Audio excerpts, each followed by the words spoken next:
সিন্ধু সহ ভিন্ন নদীগুলোর পানি নিয়ে ইসলামাবাদকে হুঁশিয়ার করলেন নরেন্দ্র মোদী। তবে শুধু ক্যামেরার সামনে কেন রক্ত গরম হয়, এমনটা বলে মোদীকে খোঁটা দিয়েছেন রাহুল গান্ধী। এদিকে পাকিস্তানে জঙ্গলের আইন চলছে বলে সেনাপ্রধানের সমালোচনা করলেন ইমরান খান। মন্তব্য করেন, আসিম মুনিরকে ফিল্ড মার্শাল না করে রাজা ঘোষণা করা উচিত ছিল।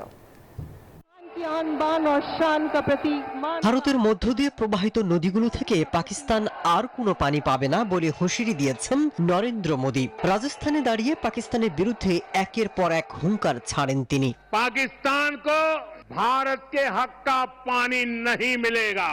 পাকিস্তানের হামলায় রাফায়েল সহ বেশ কয়েকটি যুদ্ধ বিমান হারিয়েছে ভারত, জানিয়ে বিরোধীদের তোপের মুখে পড়েছে নরেন্দ্র মোদী সরকার।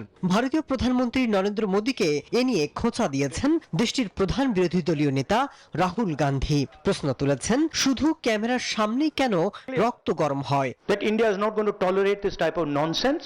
ভারতের সাথে যুদ্ধের পর পুরস্কার হিসেবে পাকিস্তানের সেনাপ্রধান জেনারেল আসিম মুনিরকে ফিল্ড মার্শাল উপাধি দেওয়া হয়, যার কড়া সমালোচনা করেছেন সাবেক প্রধানমন্ত্রী ইমরান খান। মন্তব্য করেন, আসিম মুনিরকে ফিল্ড মার্শাল না করে রাজা ঘোষণা করা উচিত ছিল, কারণ পাকিস্তানে এখন জঙ্গলের আইন চলছে।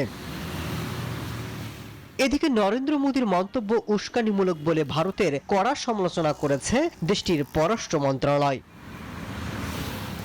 মাসুদ রানা, নিউজ 24।